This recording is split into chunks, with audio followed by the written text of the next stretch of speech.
Okay, in last lecture we discussed about rationalizing factor. We will discuss such question today, but before that we should discuss prime factorization. Factorization is very important. A lot of questions are based on factorization, especially UPSC is very keen on solving the questions on factorizations. We will also see the number of zero, number of factors in the upcoming lecture. But today we are just going to see how any number can be divided into prime factorization. Prime factor means something which is not divisible by further. Okay, that is a prime. For example, it is same like a prime number, like 2, 3, 5, 7. These numbers are not divisible further. They are complete number in itself. Okay, so how we are going to here we are going to discuss about prime factorization.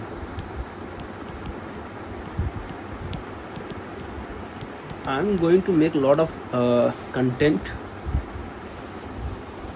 The upcoming is NTPC, then we have EPSC, EPFO, UPSC, EPFO, APFC, one by one. But today I'm trying to complete that number system. Okay, for example, this is a number 72.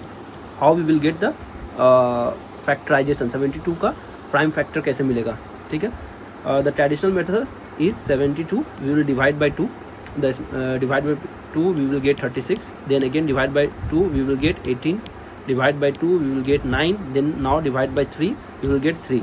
Now this 3 is not further divisible by any other number. So the prime factor will be 2 cross 2 cross 2 cross 3 cross 3. Okay, 2 the power q cross 3 ka square. These are the prime factors. Now the prime, after prime factor we will discuss certain questions on this. Okay, how it is going to be how it is relevant for our exam point of view. Okay, before that just a small definition. Any natural number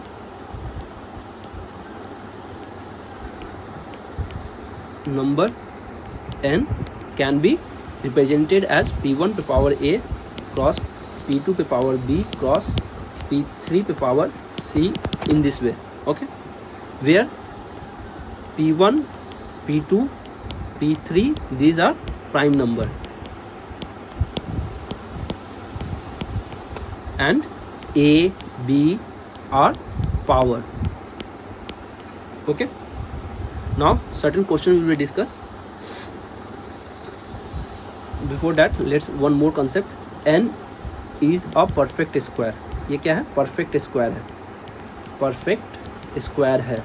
ठीक है, अगर इसका power जो है, if power ए और B, ये जो power है वो क्या है? मल्टीपल ऑफ 2 है. Multiple of 2. n जो है एक परफेक्ट क्यूब है. Cube, perfect cube. अगर पावर जो है ए बी जो है मल्टीपल होगा, if A B multiple are multiple. Okay, ये क्रॉस सिंबल बनाने की जरूरत नहीं है, टैब में पढ़ाने का यही बेनिफिट होता है. If A B are multiple of 3.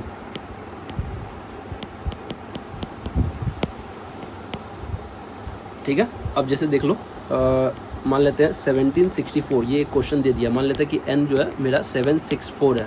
अब क्वेश्चन पूछ दिया कि ये क्या है? परफेक्ट स्क्वायर है.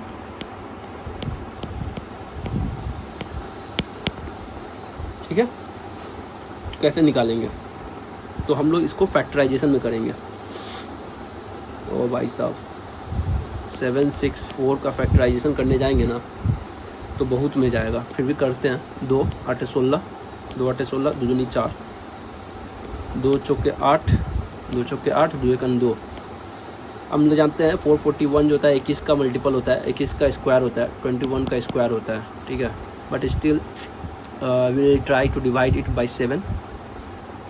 7 छक 42, 2 7 21, 7 नमा 63. Okay, and we know 3 is इसका स्क्वायर है. सो 2 का स्क्वायर, 7 का स्क्वायर और 3 का square. So this is a perfect square. अगर इसको रूट में हम डाल देते हैं तो इसको क्या मिलेगा मेरे को, सब में से निकल जाएगा 2 इंटू 7 इंटू 3, तो 7 या 21, 21 3 63। ओके, तो याद रख लो भाई 63 का स्क्वायर, CGL वाले तो याद ही रख लेते हैं बहुत सारे क्वेश्चंस के। 63 का स्क्वायर जो होता है कितना होगा, 1764। ठीक है, तो ये क्या है, परफेक्ट स्क्वायर है। कोई भी नंबर का परफेक्ट स्क्वायर चेक करना है ना, तो हम लोग ऐसे भी चेक कर सकते हैं। एक कंसेप्ट है 2 3 7 8, अगर इंडिंग है डिजिट का ending, then numbers are not perfect square, numbers are not perfect square। But हमारा जो नंबर है 1764, इसमें जो है देख लो आप 2 3 7 8 नहीं आ रहा है।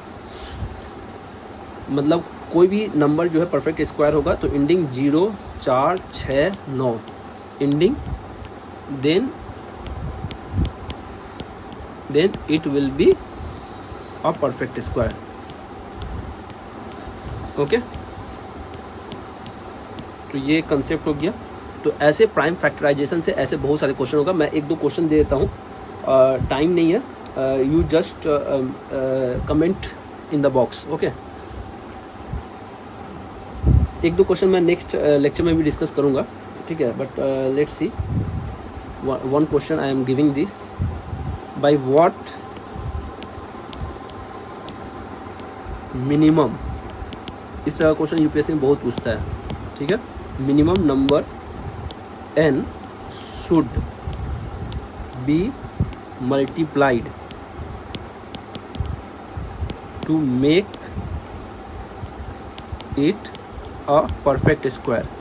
मैं बहुत पहले लेक्चर बनाने वाला था, बट पीपीटी बनाने में बहुत टाइम लग रहा था और टाइम मेरे पास था नहीं, इसीलिए I am trying to teach you on tab. n equal to, अब यहाँ पे हम n का जो है ना, हम नंबर नहीं दे रहे हैं आपको, डायरेक्ट प्राइम फैक्टराइजेशन देते रहे। इसमें आप गेस कर लो क्या होगा, 2 पे पावर 3 क्यूब, 7 पे पावर 2 और 11 पे पावर 5। कंसेप्ट हिंट्स मैं दे दे रहा हूँ, कमेंट में आप बता देना क्या होगा। हम बताया था कि परफेक्ट स्क्वायर होने के लिए पावर जो है मल्टीपल ऑफ 2 होना चाहिए, मल्टीपल ऑफ 2। तो यहाँ पे देख लो, यहाँ पे देख लो 2 के पावर क्या है, 3 है, तो यहाँ पे एक मल्टीपल कम है। 7 का तो ठीक है, 11 का कम है, तो हम लोग ऐसे कर सकते हैं।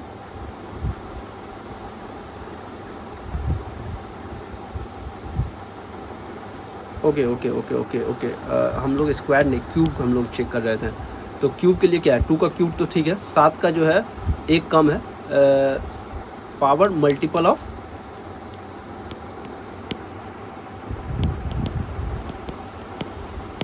3 क्यूब के लिए। ओके, अब ये सॉल्व भी करना पड़ेगा मेरे को। तो 7 होगा और यहाँ पे जो है 3 का नहीं है, 11 का 7, तो ये 77 होगा। तो इसको एक परफेक्ट क्यूब बनाने के लिए गिवन नंबर को n को, ठीक है। See you in the next lecture, bye.